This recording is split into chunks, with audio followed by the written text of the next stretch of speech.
It's a beautiful day out, and I thought today would be a good day to repot some of my latest plants. When I go someplace with cool plants, I can't help but buy them. I have a real plant obsession. This is a coffee tree, and yes, it will eventually make maybe a cup full of coffee in like 8 or 10 years if I keep it alive, and it does really well. It definitely is an indoor plant, a tropical plant, and it's a good illustration today of what I want to talk about. So first, I want to show you this really cool thing. Inside there, right there, you can see that is a coffee bean. So that is actually, the coffee beans are the seeds. And if we pull this all away, you can see it is just, that's a brand new plant that's just coming up. And so it still has, we talked about the seed coat in another one of these videos. It has the seed covering the leaves that haven't come out yet, and the seed coat has broken down so that it grew roots, and now it is lifting up, and when the leaves spring out of that, it's going to force the coffee bean off. I'm not going to mess with it. It needs a certain amount of humidity. That's what I'm going for. And if you're just listening to this, you're missing out on the great visual, and you should hop over to my YouTube channel. Some of this is going to be hard to describe, but this plant is, they threw a bunch of beans in, a bunch of the coffee beans, which are the seeds, in to grow, and a lot of them grew. So there are about 7 different plants inside this pot, and it is beginning to become overcrowded. So the first thing I'm going to do to repot this is to split it up gently. Going to see if I can't separate some of the roots and split it into multiple pots, as many as I can, because the more we have crowding like this, you'll have to excuse me, I'm competing with all of my kids' bantam chickens who are very fascinated with the video process.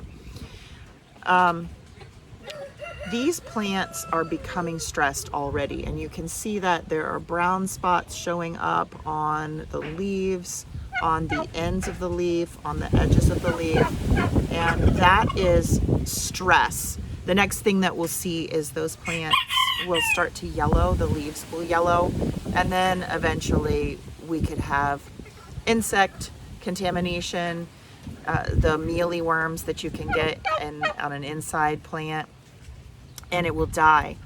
So I have to split it because all of the plants growing together in the same area is causing them to be weakened. It is compromising the wholeness that each plant is designed to have.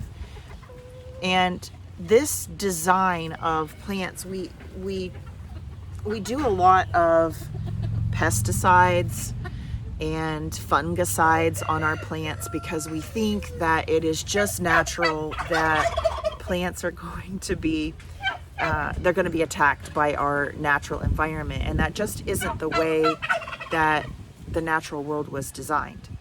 So plants don't naturally attract disease and fungus and predators.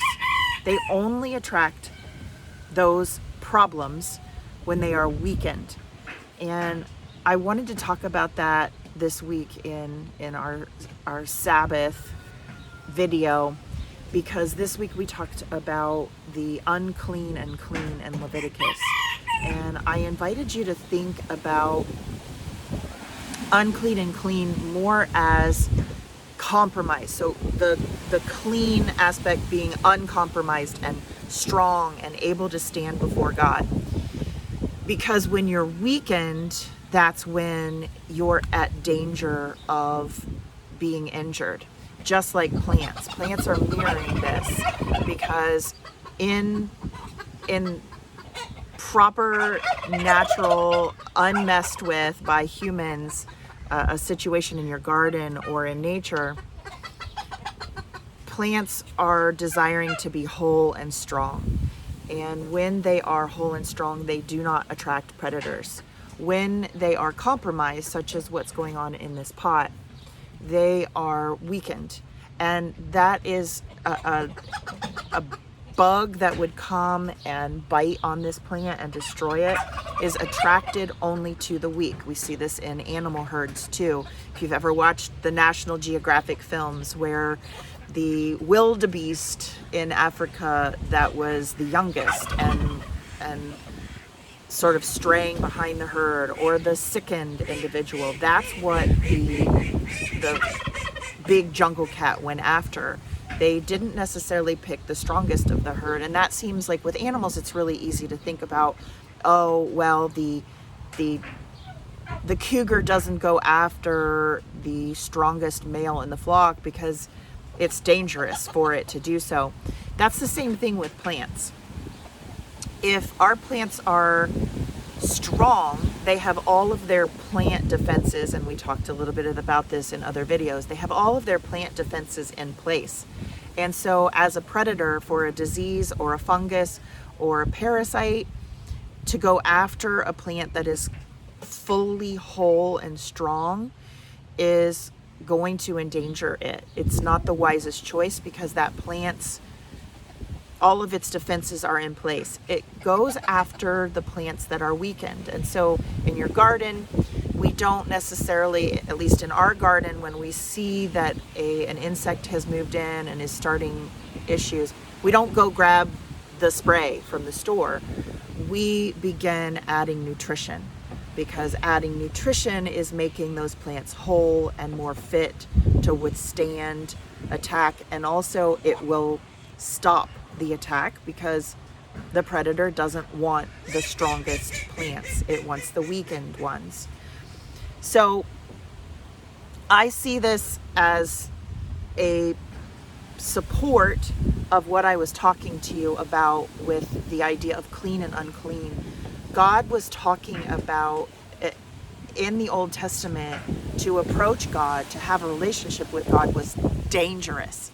It was dangerous. He had very specific containment designed for himself to be there.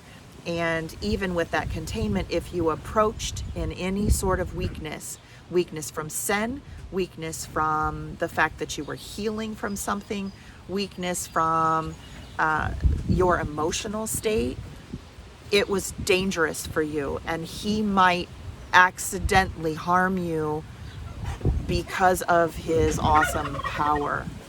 And so all of these prohibitions and rules were put in place because they were setting people aside to not approach God in the times that they were most weakened. If you remember, if you touched a loved one in burial, you were weakened because of your emotional state, and that was a time not to go in and approach God directly because it's dangerous.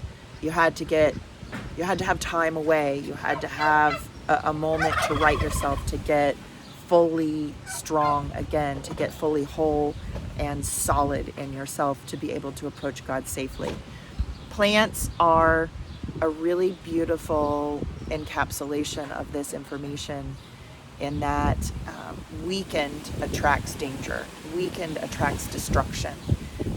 When they are whole, they are able to withstand that. They are able to operate as normal in God's design. And this is why we practice the type of gardening that we do on our farm. It's why we don't use any kind of herbicides, pesticides, fungicides. We do things naturally with other plants, and we're always focusing on nourishing.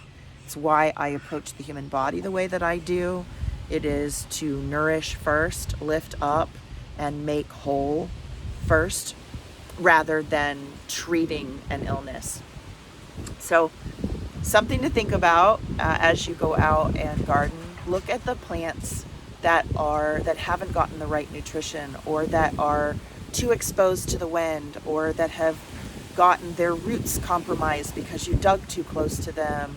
There are many, many ways that we compromise our plants, and think about how you can give wholeness back in a time of separation in the ways of Leviticus to support a return to wholeness, so that that plant can go back to operating as designed instead of piling on more chemicals. And we should all feel blessed that we don't have to perform such work and be completely whole in order to approach God these days, because he has created a new covenant. Once he sacrificed his son here, we don't have to go through so much work on clean and unclean, but there are many things to learn still from those old ways. So I pray that God is blessing you today and giving you new eyes to look around in your world and his creation. And I pray that he fills you with curiosity to look out into his world and to compare that with his word, and return again on another day to explore with me.